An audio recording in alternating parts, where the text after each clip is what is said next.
Good morning, everyone, and welcome to the Southern Voices Network for Peacebuilding Annual Conference. Business Unusual, a rapidly changing world, calls for adapting peacebuilding in Africa. And this session is on digital transformation, governance, and peacebuilding, new threats and new responses. My name is Terence McNamee, and I'm a Global Fellow of the Wilson Center's Africa program. On behalf of the Wilson Center, thank you for joining us in person today and online for this session. For those of you unfamiliar with the Southern Voices Network for Peacebuilding, or SVNP, this is a network of 22 African policy and research organizations that work with the Wilson Center's Africa program to bring African analysis and perspectives to key issues in U.S.-Africa relations. It is funded by the Carnegie Corporation of New York since 2011.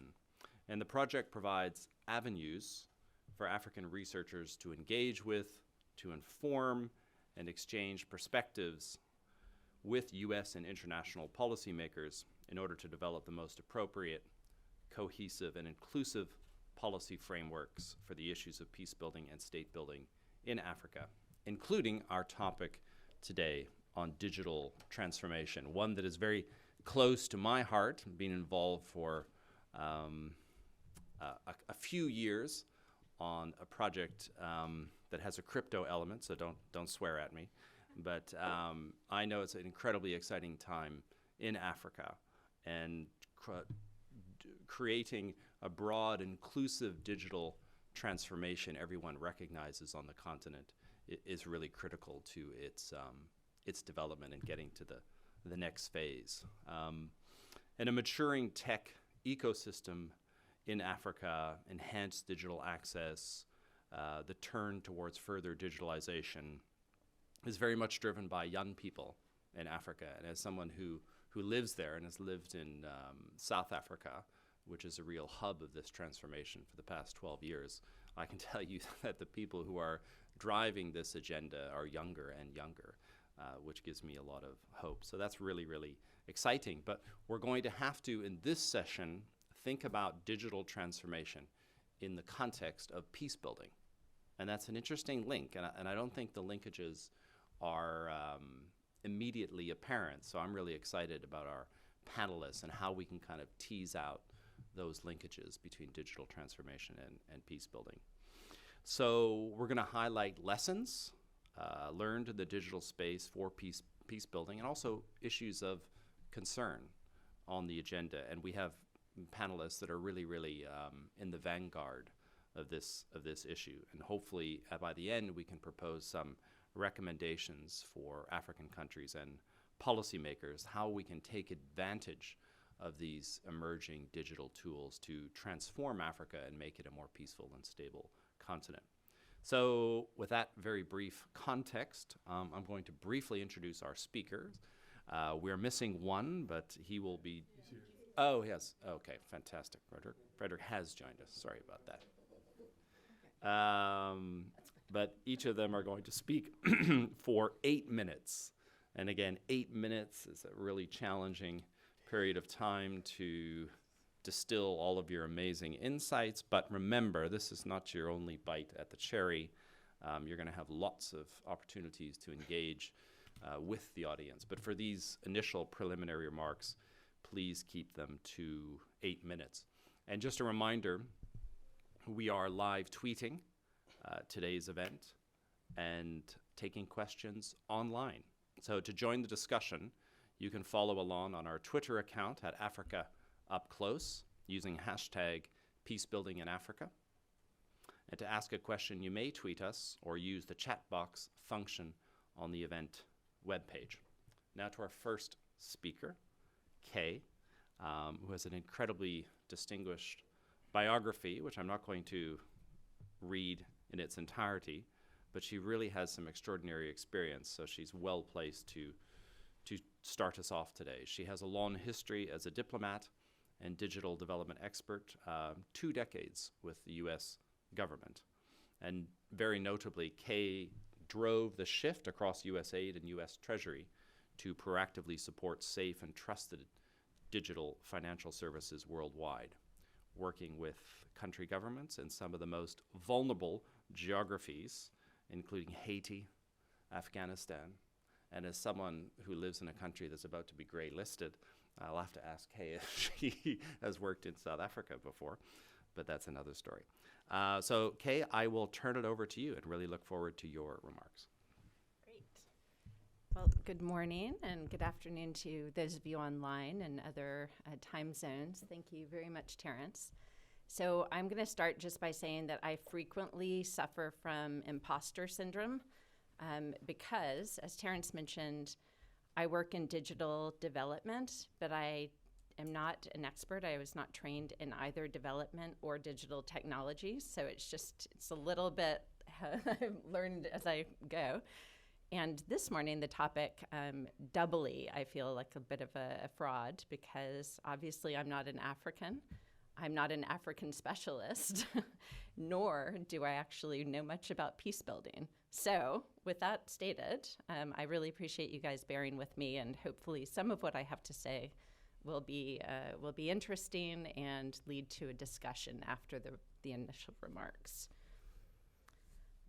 So let me start just by saying that when I started my career in digital development, which was during a transition right around the beginning of the Obama administration, I transitioned into digital development in great part because I was really inspired by the innovations coming out of Africa, East Africa in particular. And everybody knows the story of M-Pesa, right? It was really the first kind of poster child of how you leverage the really rapid spread of mobile infrastructure and increasingly of broadband access to rethink basic, critical, both public services and private services. And that advent of mobile money in East Africa, and of course now digital payments networks have spread throughout the continent and spurred fintech, right, the financial technology sector, where a lot of the private sector innovation is happening that Terrence referenced, especially in Nigeria and Kenya and South Africa, but really spread across the continent at this point. So that really spawned a whole new way of thinking about what you can do with connectivity and mobile phones besides just talking to one another, right? That was this age in, say, 2009, 2010 of what I call now real techno-optimism, right? We all thought, and I was a chief evangelist, all we have to do is get people access to the internet in particular and mobile connectivity, and everything will be wonderful, right? Peace will break out, there will be no poverty, it's just going to solve all these problems. That era is, of course, long, long over. What I think we've learned in especially the last 6-7 years is that technology is not neutral, and that it can be, in fact, very harmful to societies and to people. And so the focus now, as we think about technology, really has to be on what are the levers that we have at our disposal to ensure that technology is a net value add for societies, for peace, for inclusive economic growth, and of course for supporting just the basic civil liberties that we all cherish and frankly are under erosion around the world, including in this country right here. So let me start with some of the good news first, because I was asked to talk about kind of the status of digital transformation in Africa. And you guys, assuming most of you are from Africa, you're living it. For the most part, digital technology, the connectivity story is very good, with some glaring exceptions. But the fact that you now have more than 96% of the population of all of Africa living within access of mobile networks is really incredible. There's been huge growth in terms of at-home internet connection, business internet connections, especially in large urban areas. That said, we're seeing some really worrisome trends of increasing divides, in particular in LDCs, in the least developed countries, and then even more in particular, the landlocked, least developed countries.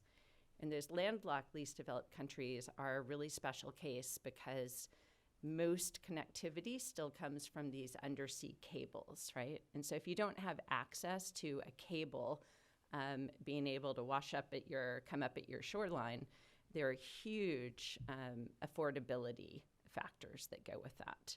The other factor that's really important too for affordability is electricity.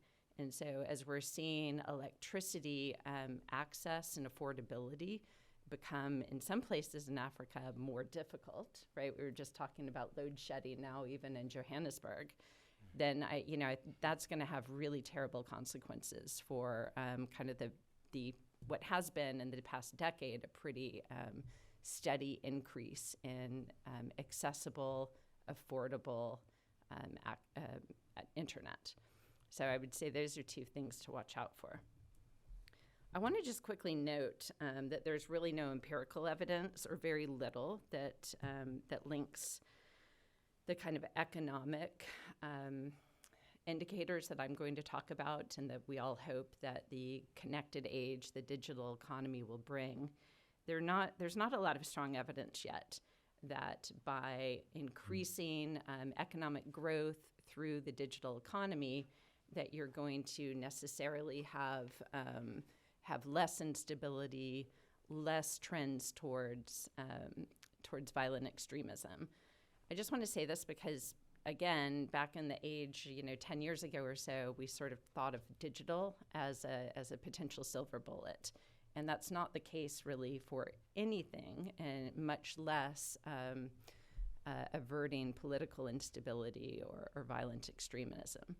That said, there are very strong correlations, and I think many of you guys are actually professors, so know this much better than I do. There are really strong correlations between extreme poverty, right, and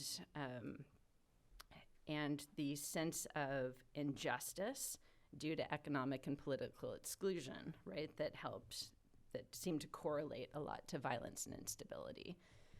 And so I think now where I see a really important linkage between digital transformation, especially going forward now, is not just economic inclusion, but also socioeconomic inclusion, right? And in my field, we're starting to talk quite a bit about the need to not focus just on connectivity and access, but actually on outcomes for people, right? Like, what does it mean to be connected? What does it mean for your government services to go online? What does it mean for a, real-time payment system that's almost free? What does that mean to underpin a digital economy, right?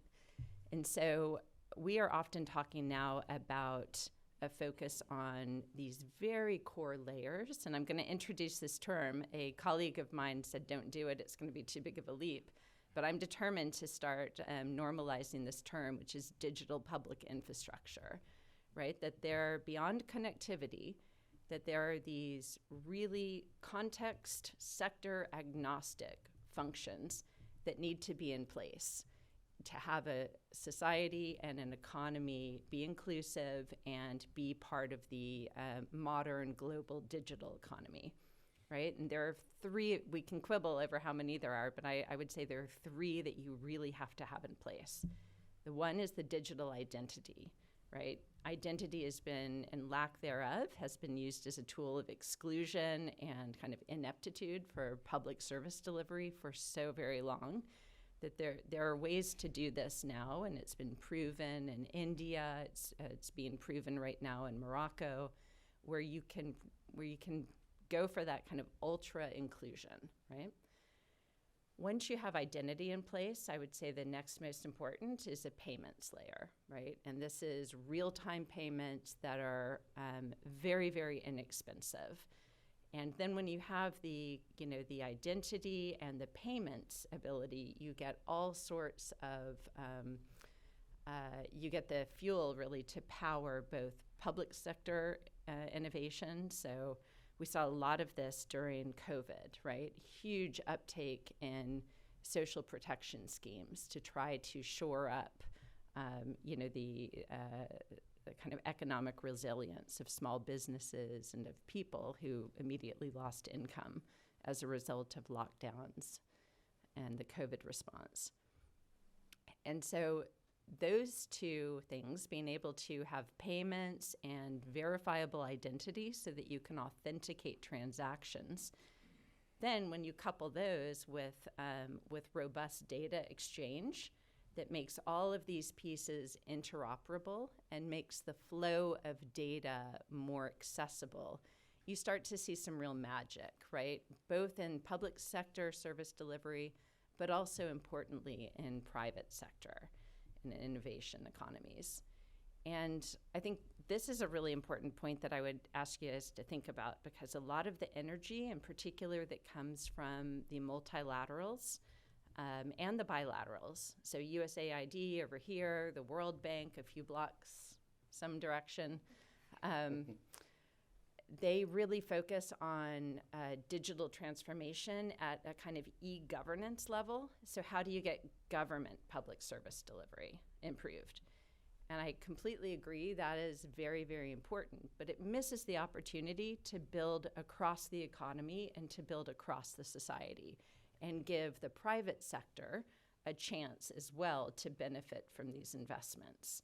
And so a big part of what I spend my time doing all of the, every day is now is helping advocate for this broader view, which in the few countries that are pursuing this kind of digital public infrastructure with the payments, with the identity, with the data exchange, you are seeing real upticks in socioeconomic inclusion and in responsive governance. And so I do think that it is a very important element of creating avenues for citizens to hold their governments accountable, even for the very most basic things, and for citizens to know how their data is being used, right? So I think having that transparency that can be built into the systems and understanding and being very assertive of what rights people have over their own data is a very, very critical aspect of this that has not gotten the attention that it should. And so I've been told to wrap up, and so I'm just going to recap and leave you with those two ideas that the most important things we can think about right now in digital transformation, and I'm saying Africa because this is the context, but you could argue anywhere in the world, right, is for these investments in digital public infrastructure to be made across the society and to aim for what a friend of mine who's the chief innovation officer in Sierra Leone calls radical inclusion, right? Designing for radical inclusion. But also that second factor is giving people rights over their data. And that piece is incredibly important and something that I think has huge implications, in particular as we're thinking about peace building and social inclusion and people feeling like they have some control over their destiny in the digital future and how their government is using digital tools. I'll wrap up.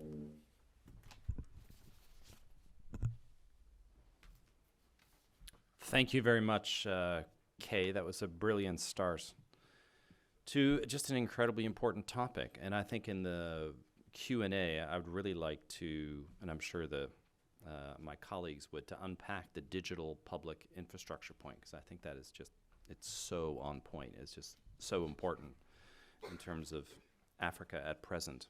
But let me now turn to our next speaker, Mr. Will Ferragio. Okay, sorry, my Italian is rusty. Will, it's great to have you with us. Will is a democracy rights and governance consultant focusing on media and conflict. And most recently, he was Mercy Corps' specialist for peace and technology. And he produced frameworks and policy briefs for analyzing and responding to social media and conflict. And he also has co-authored the working group paper, Social Media, Conflict and Peacebuilding, and advised programs in different parts of the world, including Ethiopia and Kenya on the African continent. So I'll leave it there, and Will, I'll turn it over to you. Thank you. Thank you, Terrence. And it's a delight to be here. First of all, I'm sitting next to my friend Frederick, with whom we co-wrote a paper, but we actually never met in person. So it's a pleasure. It's a pleasure to be in person, and in person with you, particularly coming out of the COVID. In the COVID environment still. I want to, and I want to welcome just you folks in the room here, but also folks online. And I'm going to offer some very general comments and points, and I hope we can get it and have a very robust Q&As to really get into some detail and some of the issues more in depth. Like Kay, I'm a bit of an imposter in the sense that I'm not a tech person myself. I'm probably more a conflict guy, media and conflict work. And so I come at this in a way, in a kind of comparative sense. So hopefully that will be of use for our discussion.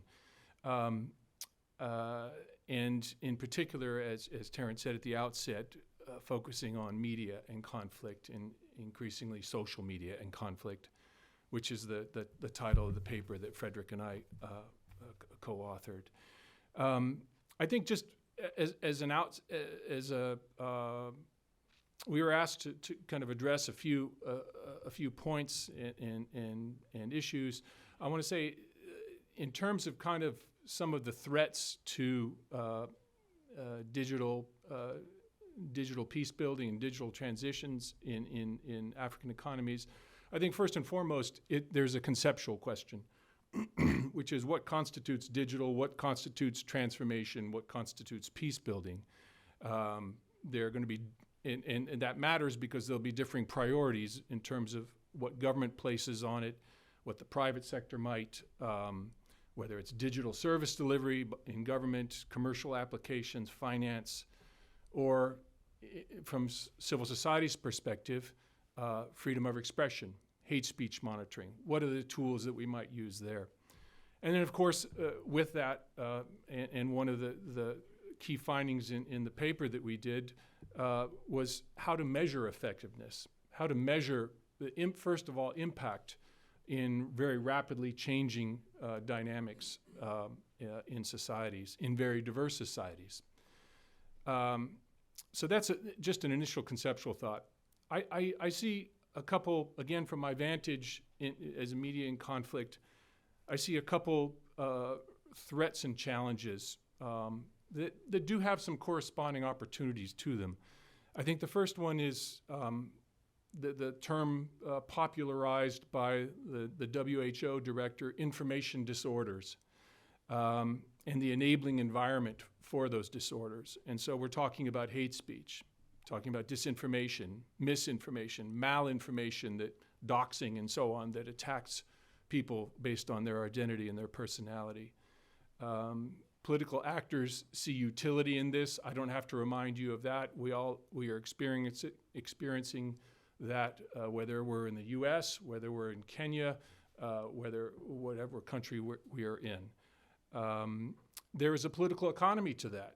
There are benefits in using these disorders for political benefit that outweigh the risks, in part because we haven't figured out how to do enforcement, and enforcement without infringing upon rights, particularly freedom of expression and opinion.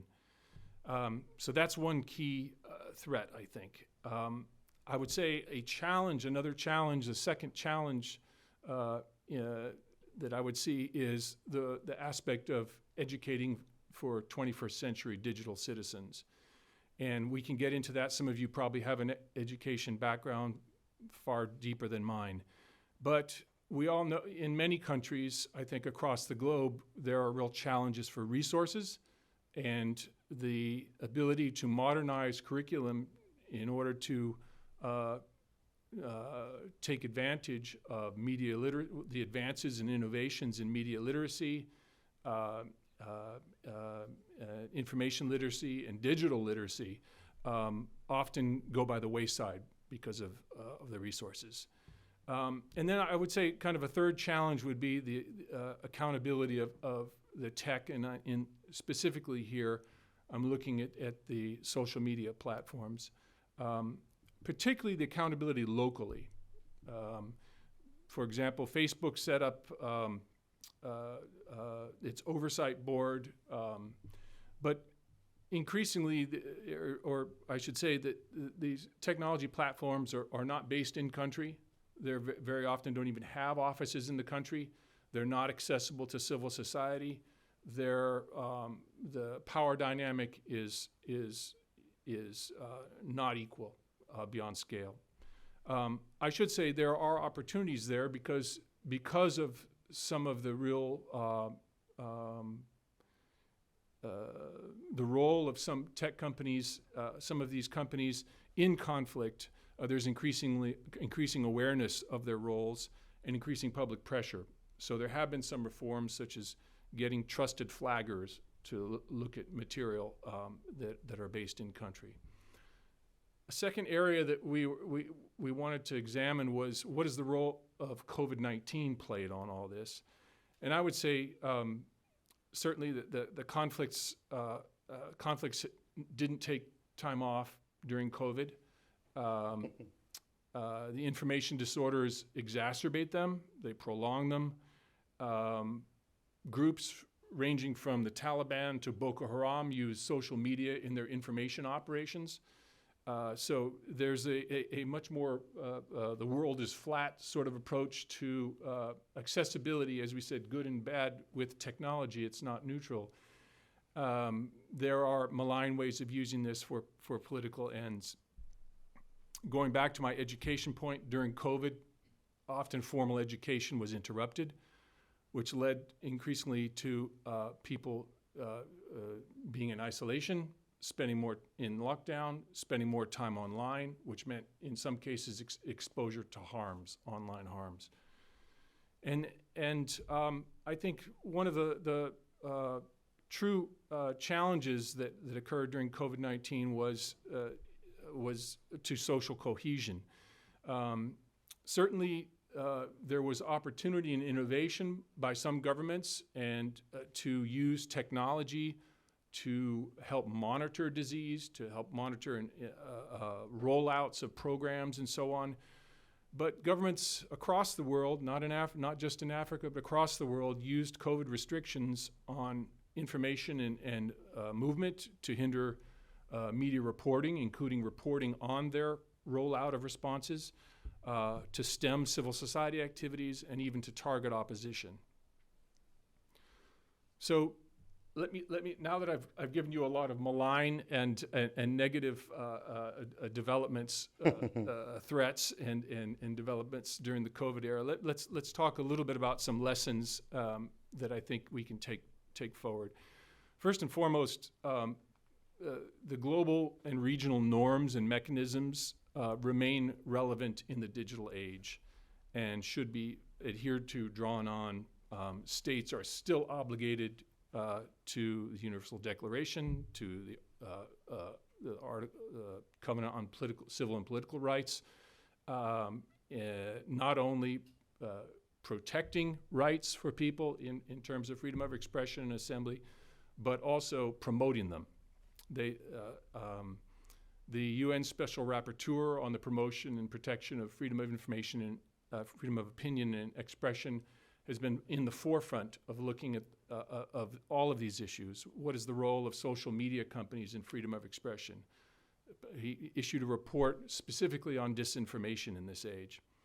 I would say a second kind of lesson that I think we can take is that development principles in general for peace building are relevant for digital tools, digital transformation, and approaches.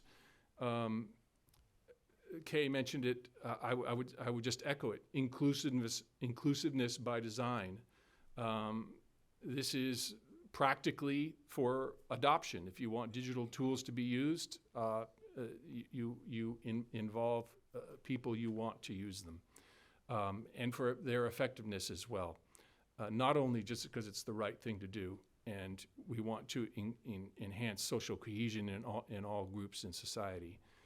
I would say a second kind of development principle that's important in this area is maintaining a focus on a kind of a resilience mindset.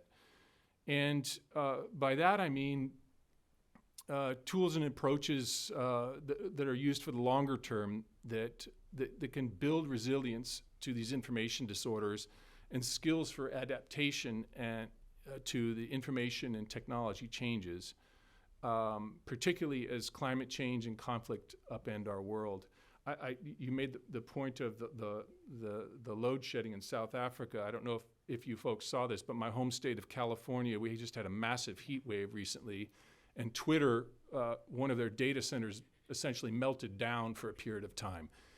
So these are, you would think these challenges are completely disinterested, or disconnected, but in fact, we are increasingly interconnected in our challenges. Couple last points. How can African countries best prepare and take advantage of digital tools? I think, and Kay speaks better to this, and we can get more into the Q&A, but I just think that there's room for governments, the African Development Bank, for example, World Bank, private sector, to do more for local technology development innovation. 10 years ago, I was in Kenya working with civil society on hate speech monitoring, and the iHub was there. I remember there was an iHub in Nairobi long before there was one in DC. And 5 years later, I went back, and many of the groups had dissipated. And I think that was because many of the funding for many of them were from external donors. So I think that's a key thing we need to think about, is the funding and the resourcing. Second, I would say that youth, and Frederick will probably speak to this, youth should be at the forefront. Major constituency in Africa. They are key to development of society. They're also very practically early adopters of technology, but they shouldn't be seen merely as consumers and targets. I would say also that, as kind of a last point, that is relying on African civil society. It's robust locally in many countries. It's connected and very influential globally. However, as in other regions of the world, it's often restricted or targeted by government and political actors. So in 2021, the African Commission on Human and People's Rights, the Special Rapporteur on Freedom of Expression, in conjunction with the UN, OSCE, OAS, issued a joint declaration calling on public officials basically to protect freedom of speech, protect civic space. And so I think that's a key. We need that enabling environment for all of these transformations to occur. So I would just say, beyond protection, these entities and governments need to do promotion, because the free flow of ideas are what brings forth technology, refines it, and makes it contribute to peaceful and prosperous societies. So I look forward to our Q&A. Thank you.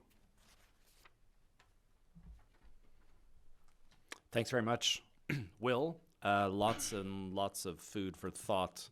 I mean, two things quickly that I picked up on. Your latter point about funding and resources. That's a really salutary tale that you said there, because that has ripple effects across peace building in Africa and has come up in our earlier sessions. And then the second one, which I hope we can pick up on in questions, is, and like your view on it, how we counter disinformation, because disinformation is such a driver of instability on the continent at the moment, and it's really important that we are better than the disinformers. I know that's not a word, but you understand what I mean. Let's move on to our third speaker. Our third speaker needs no introduction to this audience. Professor Frederick Ogenga is an associate professor of communication and media studies and the founding director of the Center for Media, Democracy, Peace and Security at Rongo University in Kenya. He also serves as the chief executive officer of the Peacemaker Corps Foundation of Kenya, also a co-author in a paper with you, Will, as we just discovered.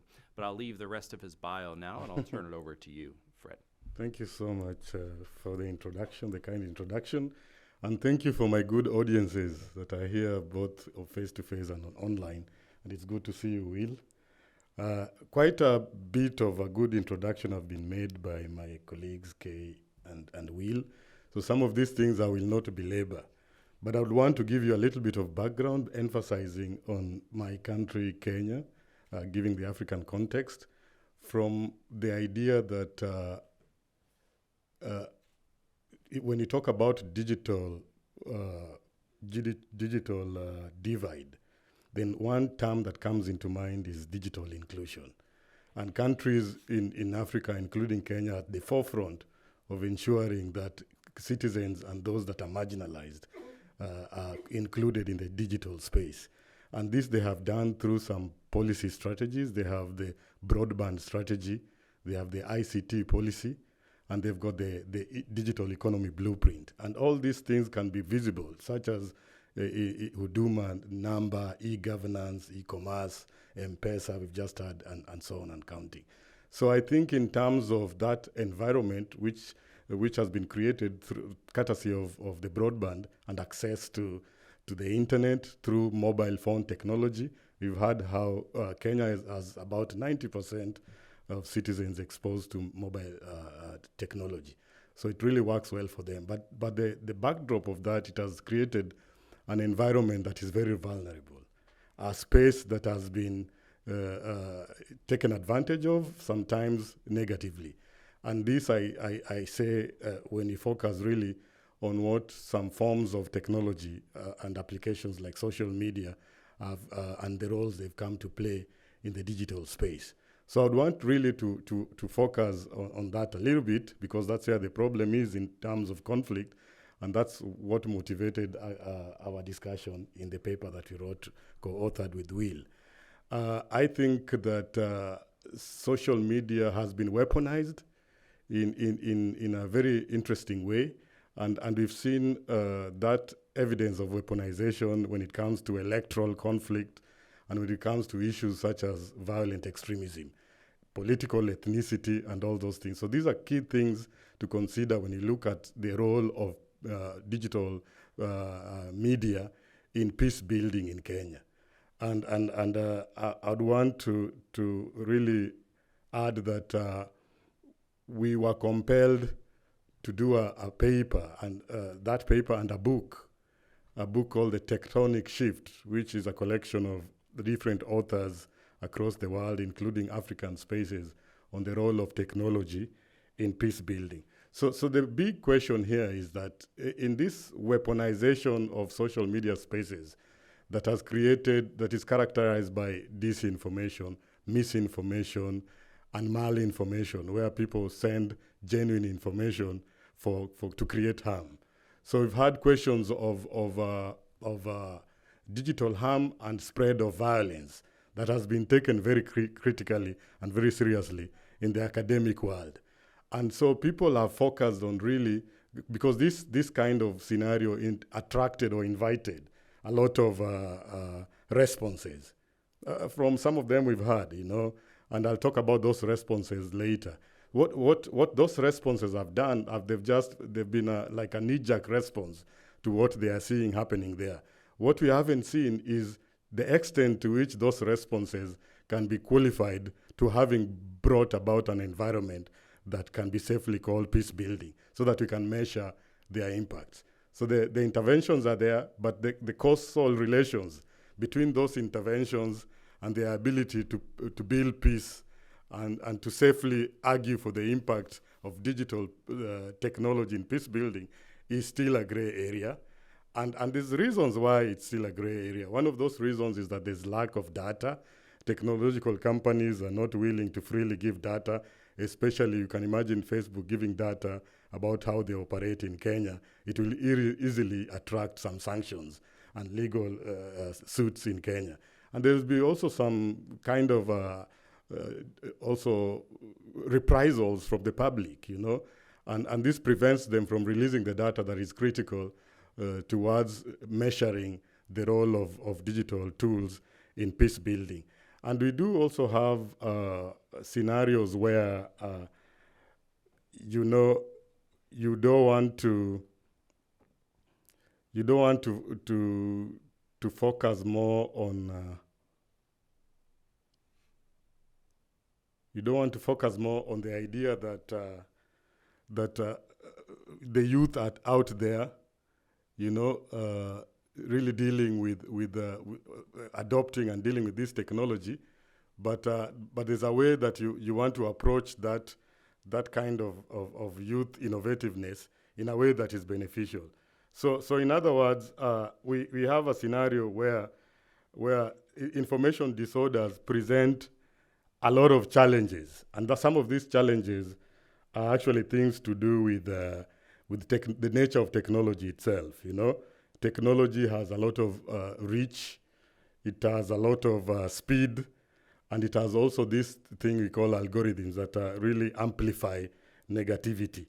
So really, what Will mentioned, I'd like to point out on the idea that there is no agreement on the definition of what constitutes social media hate and harm, so that the questions that are posed by researchers remain questions that sometimes address different things, and so the interventions remain disjointed and not collective, and therefore end up failing at the end of the day. So we would want to come up with a strategy that kind of like really envisions a way in which different stakeholders can partner in a way that will be useful, so that we can begin measuring the impact of digital tools on social, on conflict and peace building. And this really calls for, and this is where the problem is, and I think this is the highlight of what I would want to say. I think beyond the paper, Will, you should know that we went further to actualize one of our recommendations, which was to emphasize the idea of local evidence mapping and local evidence production in the spirit of the local turn. And I would want to argue that really our idea of technology, our conviction about the adoption of technology in Africa is actually based on new theories of technology, which would want not to celebrate technology as necessarily something that brings about progress. We want to take it with a pinch of salt and a measure of caution, where we argue that really technology should be for the betterment of humanity in a way that really tech should not use human beings as their own sex organs, meaning at their own pleasure. And therefore, we should be able to moderate technology in ways that are useful. And if we mirror that with the African context, then we should find ways of applying technology locally through local approaches. First of all, map and develop evidence that is useful to that ecology and that context, so that when we come later to do some kind of adaptive learning and education and intervention that are supposed to bring about change in peace building, then you are dealing with information that people in that environment are familiar with. Unfortunately, this is a serious, there's serious resistance towards this. And I have to tell you that I managed to get a consultancy with Mercy Corps in Nairobi, and we were looking at the role of social media, mitigating electoral violence through social media micro-influencers. It was a good consultancy. I was the lead consultant, and I ended up changing the manner in which the research questions were organized by the Mercy Corps team. And they kind of like were resisting. And then I told them, well, if you are expert, then you should go ahead and do what you want to do. But if you come for me for consultancy, then you should be able to listen to what I'm saying because I'm the expert. So I ended up changing the approach that they were taking, and we introduced what is called local evidence mapping and local approaches and local interventions. So what I saw in that mix was that really there is lots and lots of local evidence. There's no short of local evidence. In fact, the argument that there is no local evidence, to borrow from the Supreme Court of Kenya, a term, is actually hot air. There's nothing like that. There's a lot of, the problem is local evidence and local interventions and recommendations that are proposed by local authors are hardly seeing the light of the day. They are sitting somewhere in the university libraries as theses or somewhere in a book or a journal, and they are not being implemented. So I think that idea of coming up with an approach that will prioritize local evidence is what we are looking for. And I think I'll give you a little bit of some examples of what we've done.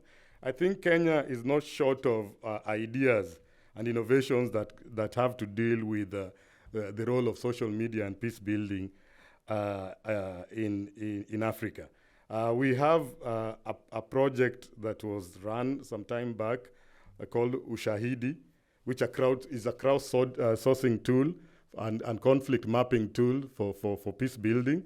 We also have all these projects have been part and parcel of Unahakika, which means in English, Are You Sure?, which is a mobile-based SMS platform that reports toll-free on incidences of violence, especially post-election violence, through witnesses that are on the ground, asking them to verify information that, of course, disinformation and misinformation circulating on social media. And then there are responses that are made by the authorities. Then we have one which I actually created. This is my own digital tool called Maskani. Maskani is a Swahili word for home.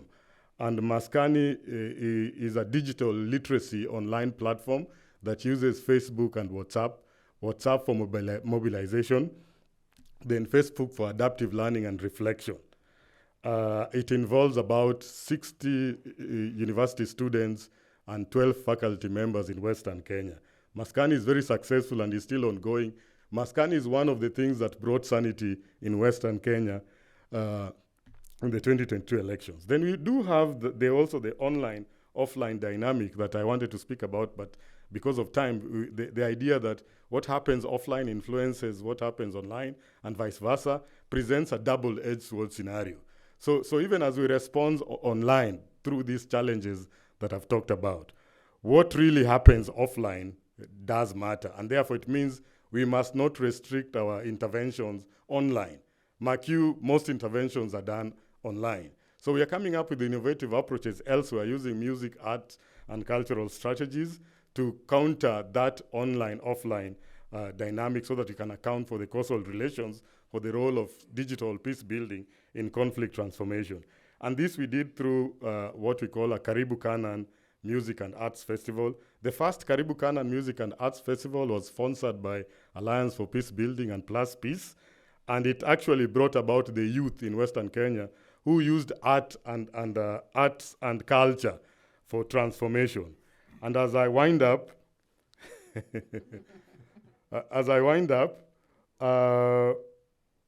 there is one that we are now currently inventing. We have invented it's called Uamuzi. Uamuzi means decision. And this one, we are collaborating with some youth organization in Nairobi and Swiss Peace. Uamuzi is simply a social media network that is supposed to be improving governance and peace building, reporting on peace building and conflict, and also improving governance through live interactions.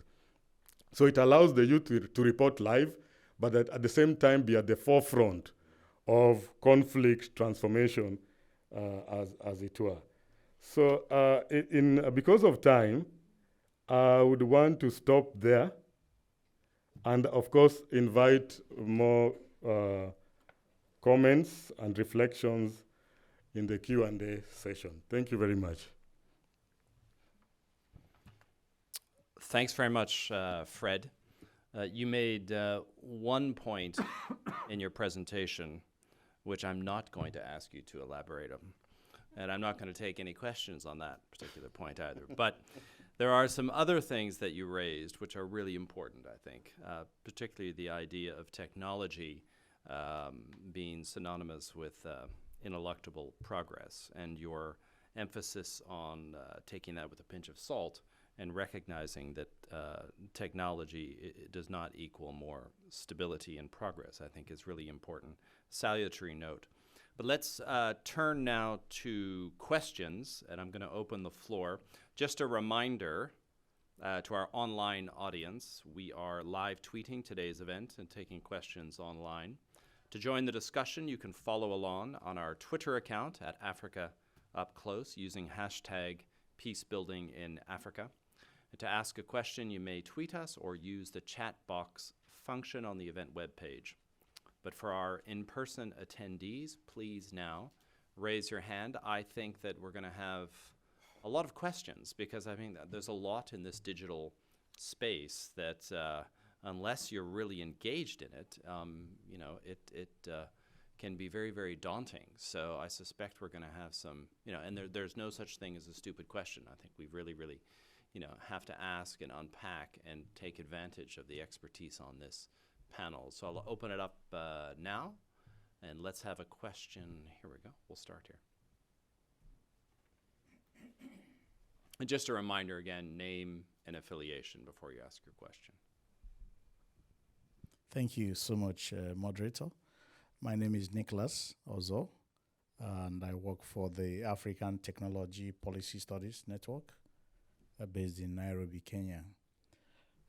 Thanks to the panelists for the wonderful insights they've provided already on this topic. And we understand, as already noted by Will and Kay, the issue of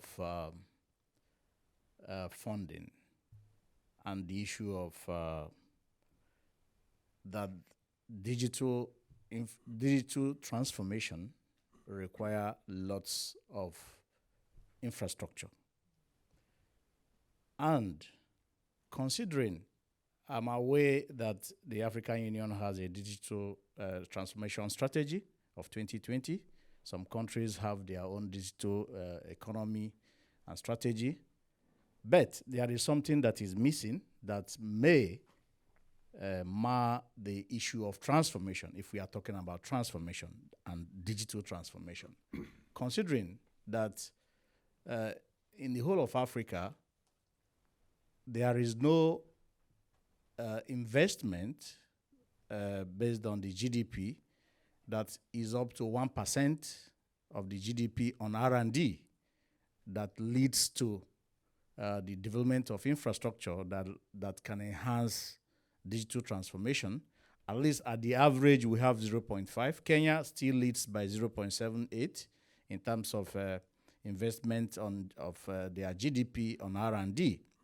How do we think, considering other needs like food security, like defense and others, diseases and health, that there will be money required to achieve digital transformation in real sense across the continent or even in selected countries?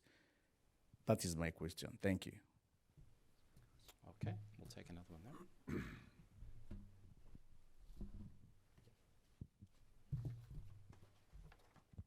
Thank you very much, Mr. Moderator. My name is Shotola Olusegun from Nigeria.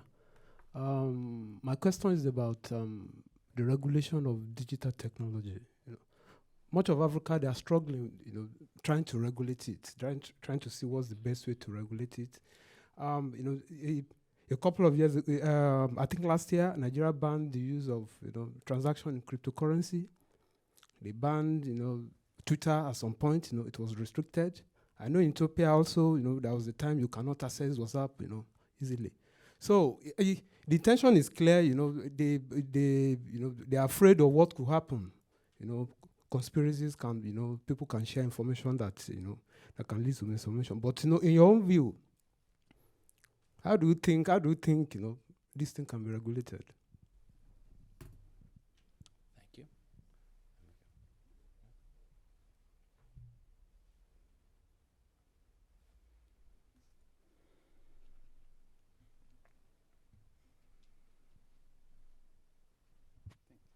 Yeah, my name is Rigobert Minani. I'm coming from DRC Congo, from Kinshasa. Your presentation seems to be very optimistic on the question of using digital. I'm addressing my question to Kay. Do you have a provision to put under sanctions governments that normally when we have election, they just shut out the internet and everything? And this doesn't help to proceed. This is one. Second, what are the alternatives that we will have when it happens? Because I'm currently myself mobilizing thousands of youths on these questions. And my fear is that the day of elections, I will not have internet. So what I do at that time when I don't have, we have also our own platform on monitoring elections and gathering results that we use. But we are undermined on this kind of behavior of the government. Last, and this will be for Fred, you seem to have good data on this question. Can you share with us people who are ready to fund this kind of activities? When you have 100,000 youth on the country, and you want to give them possibility of addressing, where do you find money on that? Very bad experience I had myself in my job with UNDP. They accept to give me $50,000 US. But every one of my people have to give a receipt of $5 they will get during the election. And it was the work to be done to collect that money. It was more than what I needed to run. So I just renounced to that money and you can keep your money. So do you have data on the possibility of addressing the issues on that? Thank you. Thanks so much. Some great questions. We'll save for the next rounds. That's great. I think the DRC, the 2006 election was, I think, the first election electronic. I think there's something about the DRC election in 2006. Yeah. From 2006. Yeah. 11 and 18. Yeah. So we have the experience of that. I learned from Shahidi. I had my office in Kenya at that time, so I know what was going on. But the problem is you have a government that is just criminal. Yeah. And the day before that, you just close everything. And But it's that it's the it's the innovation side on the one hand, and it speaks to your point earlier. So, anyways, incredible questions. Should we start in opposite order? Fred, is there one? Oh yeah, I think that will be helpful. Well, Nicholas, the question of funding, I think I have a problem with, and this speaks also to the philosophy you are trying to shifting the spirit of the local turn and trying to shift the power balance on how we want to go forward or move forward with the idea of funding digital projects in our own spaces. And I think we should not be looking for some kind of God who will come from somewhere to help to rescue us from the misery of digital assault. And I think we need to put our governments to task so that they can spare some money, in terms of funding those projects. And I think, and that's why Kenya is really doing well, because I'm actually one of the guys that are working with Konza City as part of an academic stakeholder in implementing their digital strategy, the Konza Technopolis digital strategy, which includes things like public Wi-Fi, smart parking and all those things. And I think the government is putting in significant amount of energy and resources in that area. It is because when you begin taking the little steps, then others will come and join you. So I think my answer to that would be it should be a collaborative effort, but much of the burden rests with the government. Governments have money to steal. They have money to do all sorts of private things.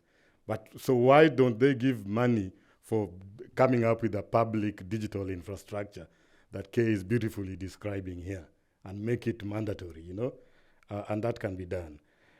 The question of regulation of digital technology, this is an interesting area because there should be a delicate balance there. Nairobi is a host to many big tech companies like Google, Facebook, and what have you. And I think you have to be very careful to with the extent to which you want to regulate such companies.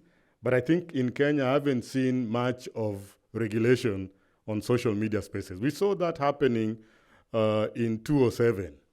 But even in 2007, there was not much of hate spread online. I think the 2007-2008 post-election violence in Kenya was largely instigated by vernacular radio and not social media spaces. Social media spaces emerged later, and in 2013, there was a little bit of threats against those spaces, but there was no complete shutdown. But in 2017, the era of opaque and Supreme Court case, not 2017, but I think 2022, we saw hate speech, disinformation, misinformation, information disorder at its best. In fact, it was a pandemic of information. So there's this idea of the information of disinformation that we are grappling with. Within the context of disinformation and information, there is also some information that you need to take account. And this spells out the dominance of social media spaces in the new world order of information. I'm not sure whether that is good news, but that is the social media climate change that we are talking about.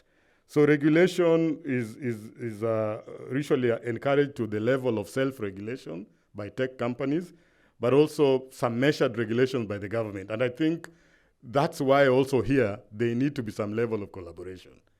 There's no isolation here. You need to work together. Then, and that speaks actually to my last my response to the last question, which talks about sanctioning the internet. There's that idea of sanctioning the switching off media and sanctioning internet access. Those are things that are not feasible. I've seen that happening in Uganda, where this social media taxing, where you're being taxed for using social media. And I'm afraid because William Ruto is a friend to Museveni, and social media, Kenyans on Twitter are not very friendly to the judiciary, to the extent that the judiciary was actually writing a formal letter to anonymous Kenyans, digital citizens, asking them to respect their jurisdiction. And of course, this is so some power is shifting to the extent that the Supreme Court of Kenya is even feeling threatened by these voices that are emerging from digital spaces. And then we do have the idea of fundraising from my colleague from DRC. I think, we can talk about this on the sidelines. I don't want to put funders on the spot on this table, but I think there are very elaborate mechanisms that you can exploit that would help you in doing some fundraising if you want to do it. Some of those can be accessed through a very good collaboration or partnerships with some of these institutions that we are running on the ground, so that we do not reinvent the wheel. We partner, and that is what we are calling for. We don't want to work in isolation. Remember I said earlier that we pose different questions most of the time, and then we address those different questions, and therefore our responses emerge in a different way. They are not collaborative, there's no synergy, they are disjointed, and then therefore we fail, even though we have very promising projects. So my answer to that will be collaborate. We can have a cup of tea on that and see how we can move forward together. Thank you. I just offer a couple quick points. To your question about investment, I think one of the things to think about is, and this is kind of crude in an interest-based sort of perspective, but one of the reasons these tech companies looked at cases like India and invested in India is because of the training and the education that the Indians had that made it easier for offshoring, for example. That may not be the type of economic relationship you're referring to in terms of, or the type of investment you want. My point is simply that it's not. It might be attractive for private capital, for example, if money is spent on greater money is spent on education, training, and so on with technology as a focus. Just it's more attractive to and that way you avoid the challenge of attracting donor funding that is always short term and not ever enough. So I'd mention that. That's one thing. To the colleagues, DRC and Nigeria colleagues, about the shutdowns, I just say, I think one of the things that we've realized is when we get to the point of shutdowns, when we get to the point of denials of service, when we get to the point of those sorts of government intrusion, it's kind of beyond. There are certain things we can do internally, but at that point we should have had the ability to network with our regions and our colleagues in other countries, including international colleagues. This is a global phenomenon. It's not simply DRC's or Nigeria's problem. This happens in countries throughout the world, and that's why I made reference to the global norms. We need to adhere to those. States need to be put on the spot, perhaps attached to development funding, as you suggest. So those are the 2 points I wanted to add. Thanks. So these are all such great questions. I don't even know where to start.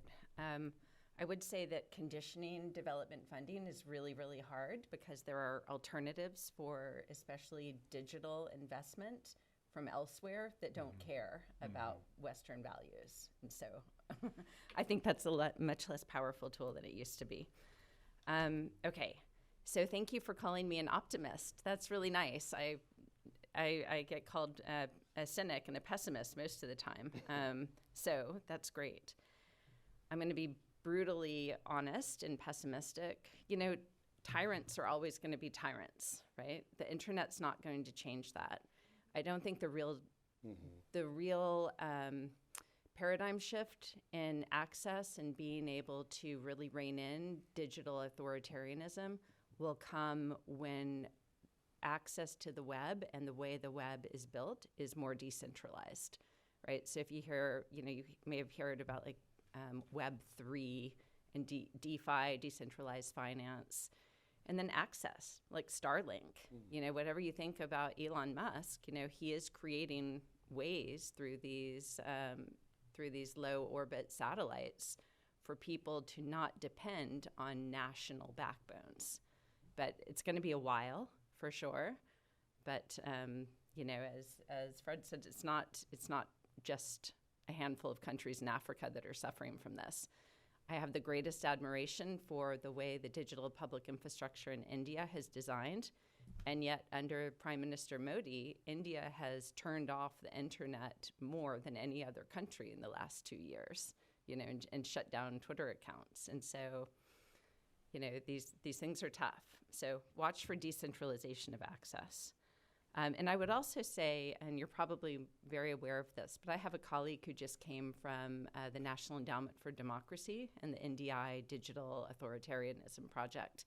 And they have a great collection of civic tools and a great network of civic tools that might be interesting in terms of helping to enable and protect basic civil liberties. I wanted to say also about regulation.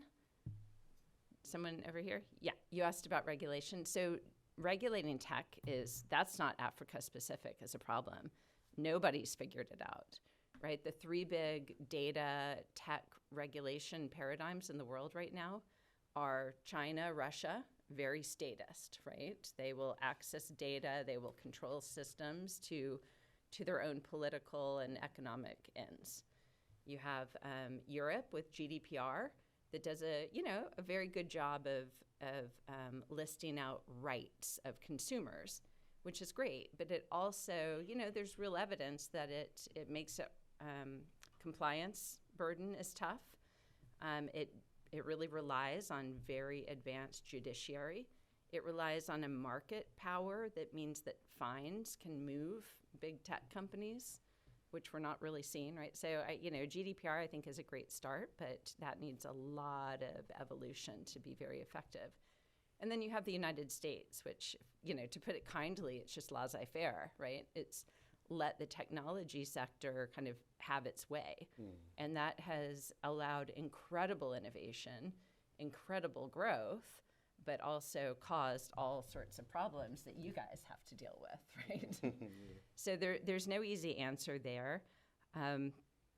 What I've found, and the reason I was most interested in coming to talk to you folks about this, is I feel like peer networks and being able to exchange information, whether it's among researchers, academia, civil society, actual technologists, and certainly policymakers, those really, really, really need to be strengthened, especially in Africa, because Africa is, you know, divided among 54 states, right? And everybody's struggling with the same challenges. And every policymaker I talk to from the continent of Africa is really concerned about digital sovereignty, right? And trying to figure out how do we create both the, you know, the rules and the systems that enable our economy to benefit from the digital era, from the production of data on the continent by our citizens, rather than having it all go to Silicon Valley or Beijing to be monetized, right? Which is the case now. So I think, you know, for me, it's data, data, data, and figuring out what the right approach is for balancing the ability to unlock and share data and use it for different purposes, but also make sure that the rights of people and the rights of you know, of nation states are protected. I can talk a lot more about that, but I'm going to end with one more thought here, which, and I'm again going to be kind of pessimistic on R&D investment. There's no way. There's no country in the world that could come close to making the R&D investment in the kinds of frontier technologies right now that the U.S. and China are making. And U.S. is only finally getting its act together because we're falling so far behind China, right? And this is all going into quantum computing and these sorts of things that take real money. What I do think is within the realm of the possible in Africa, and what kind of keeps me up at night that there's not more activity here, is investing. And I'm going to say something that might be a little unpopular. Yes, digital literacy for a population is great, but what countries need to take real advantage of the data economy and the digital era is data scientists. And Africa is really behind in building up the capacity of data scientists, people that actually know what an algorithm is, how to put one together, how to take it apart, how to use the information that comes out of those algorithms, right? And so you have some promising, you know, Carnegie Mellon University has a campus now in Rwanda. There are, you know, several schools in South Africa, I think a couple in Nigeria. Of course, Kenya has great universities. But data science, that would be the one thing that I think every African citizen should be demanding more investment in. I'll stop. Thanks, Kay, but I'm actually going to go right back to you. Okay, because good. One of the I have more online symbols. questions, Sure. this is a burning platform, and I'm just going to ask you, and then I'm going to take it because it's coming in online. Okay. Could you comment, Kay, they didn't say that, they said the panel, but I'm going to say, could you comment, Kay, on the digital infrastructure investments being made by China in Africa Ooh. and how it is impacting the digital ecosystem in a minute or less? Yeah. So I would go back to what we all started with, right? That technology is not neutral. And when you're importing data systems, especially those that you don't understand and you're not getting the transfer of capacity, then you are also inheriting some of the norms and the values, right, that you're buying. And so I'm not kind of hysterical on, you know, the whole idea of ripping out mobile infrastructure supplied by Huawei. I think that's ridiculous, especially if we're not going to offer an alternative, right? But I do think that this is even more the reason that African governments, along with their African academia and civil society, really need to come up with their own approach for data governance and the rules for how data is used and shared and how rights are protected, rather than just simply having the Chinese model imposed because that was the best deal you could get for buying whatever software systems you needed, or having the US model imposed because you have a lack of regulation in your own country, or having GDPR imposed on you because it's got that extra territorial aspect, which means a ton of African countries are doing check-the-box exercises to meet GDPR so they can keep trade relations, but it's not really a meaningful approach to setting the rules and putting in place the tools for data governance that's going to benefit African citizens. Thanks. Okay. I'm going to listen to that response again in the tape. That was brilliant. Thank you. Let me just get one more online question, then I'm going to open up very quickly for the last round of questions. I'm going to combine two questions from online. Because essentially, it is what are the reasons that government officials in Africa are providing for not adopting certain digital technologies? That's an interesting sort of question that relates to the other online question that has just come in about who's most advanced in Africa in terms of its digital policy framework and its strategies. But let me just park that there and let me collect very quickly a few questions from the floor and then the last opportunity here. We've only got about 8 minutes, so if we could be super quick on the questions.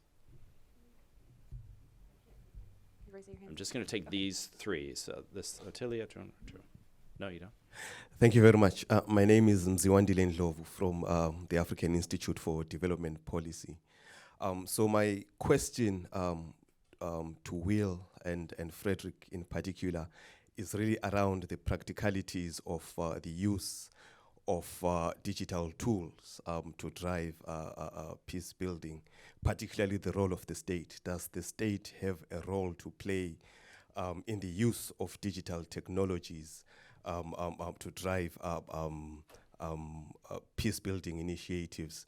Will has spoken really about how civil society actors can use perhaps allies such as regional actors and international actors as allies that civil society actors can use on peace building initiatives. Is that a way of saying that it is not possible to get some kind of cooperation within the state? Is it possible for civil society actors to find allies within the state on peace building initiatives, given that, you know, in the past, digital tools really in Africa have been used really to bring down regimes. We've seen social media being used to build, to bring down regimes. And sometimes really the cycle has continued really to say perhaps a regime has been brought down, the subsequent regime also becomes authoritarian. So is this cycle going to continue to say that we can only use it to continuously bring down regimes rather than civil society actors managing to find allies within the state to have a more sustainable way of driving peace building initiatives? Thank you. Thanks, man. I think that's the last question. I didn't see anyone else put up a hand. Hi, Philip Thomas, Search for Common Ground. Many of you spoke to the local interventions and networks that are needed to speak with and to communicate with tech giants on creating a healthy online ecosystem. Who should comprise many of these networks and local interventions, and how can they leverage their expertise to get tech giants to listen to their digital autonomy? Thank you. Okay, thanks. I'm going to turn it now over to the panel. And Fred, we're going to start again with you. So we'll just be quite quick in responding to the questions, and then I'll give each of you an opportunity for a 1-minute roundup. But thanks. I think reasons, the first question relates to reasons for not adopting certain digital technologies. I think the conventional answers to that would be things to do with culture. You know, early adopters versus late adopters. People think that technology, as intrusive as it is, would come to change what they believe in. something foreign and alien. There is the expense that goes with investing in tech infrastructure, which is quite real. Kenya has invested in 2 undersea cables that within the spirit of broadband, the broadband strategy. Then we do have also questions of education, which have to do with content, content creation and literacy around interacting with digital content. And then we do have an interesting one, which is related to fear. And this is what compelled regimes in countries like Nigeria and Uganda to introduce social media taxing, others shutting down the internet, and so on and so forth. So fear of losing that power, because I just explained how the Supreme Court in Kenya is complaining, and yet it's supposed to be the power that all of us are subscribing to. Then number 2. But no, we're just going to get on that question because I'm going to come back to you because we have to have a hard stop at. All right, then I do have we another. can leave that to the end. Yeah, we'll leave that to the end in Okay. your roundup. So I'm just going to move to Will and then Kay, and then Okay. you each have a 1-minute opportunity. All right. Do you want? You can answer any of the questions as well as the online question, of the and then I'll give you 1 minute at the end. I was actually curious, the question about what reasons are African leaders using for not adopting. I would love to have that conversation with all of you, since you're representing a variety of countries. I think Frederick handled that. I would say the question about the state, the cooperation with the state. I think Kenya's recent election shows that there is the ability to work between civil society and central government in responding, in kind of getting ahead of hate speech, polarization, disinformation. I had a vantage on that when I was at Mercy Corps and working with our team there. I do think it's possible in certain contexts. It may not be possible in others. I would offer this, that in prior experience working, say, in Myanmar, international NGOs might be a bridge between civil society and government, where the twain are not actually talking to each other. International NGOs might serve as a buffer in that regard. And then the gentleman's question about the search for common ground, about who comprises these. I think the challenge of the tech companies, and particularly the social media platforms, is scale. It's access, as Frederick pointed out. We don't know how their algorithms work. They see this as a trade secret. Researchers are allowed in to look at a particular aspect that they're interested in working on, which is useful, but it's insufficient. It's not leverage. It doesn't affect the power dynamics at all. So I would argue for the broadest multi-stakeholder coalition. And I think people in, as you were pointing out, Silicon Valley and other places need to think about people in other countries that do not have even that sort of relationship to be able to contact someone at the ground level. So I think we need to think about that solidarity. Thanks, Will. Kay, is there anything you wanted to respond to? Yeah, sure. So I just +1 the scale. I mean, this should happen from the AU, from Smart Africa, maybe through the regional economic communities. There's not a government or an economy in Africa that can kind of take on and change the behavior of big tech, whether you're looking at Silicon Valley, Europe, there are a handful of big platforms, or China. So to scale. Then I just wanted to say, somebody had asked about kind of standouts on the continent who's doing really well. That's hard to answer, but just for a few examples, I've been very impressed with South Africa's open source policy, which has borne all sorts of fruit in terms of getting the government systems away from proprietary tech, kind of vendor lock-in situations, and done a lot to spur the innovation economy and the tech sector in South Africa. Kenya and Nigeria are obviously, kind of superstars in private sector innovation, but I'm not sure that they've completely done as well in terms of public sector innovation.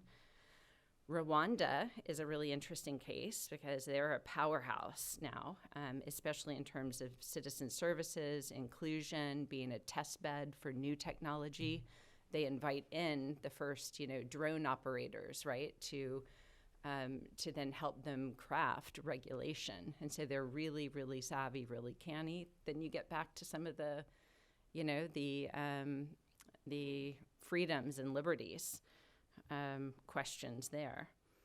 And then the failure to adopt, I've found if you put aside all the political reasons, it's just because tech is complicated. It's not like monetary policy and you go to the central bank, right? It's spread across IT ministries, telco registries or regulators, all the digital offices that are within the line ministries, health and agriculture. And so it's just really, it's hard to even get a coordinated, coherent vision. I think there's a lot of progress being made there. So that's one area where I'm hopeful, but it's taking too long for sure. Thanks, Kay. Is there a final, just to crunch it, say 30 seconds, anything you want to leave us, Will? No? Nope. That's fine? Nope. Anything, final comment from you?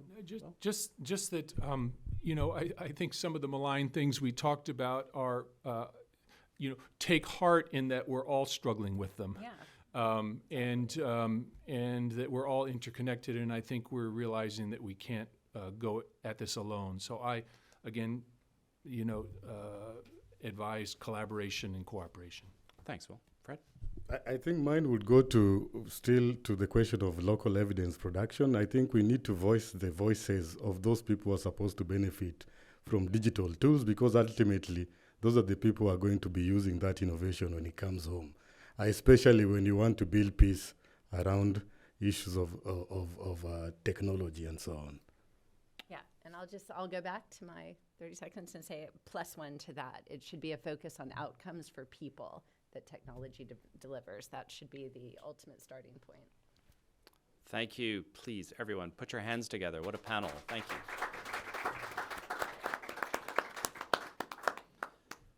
So thank you very much, panel.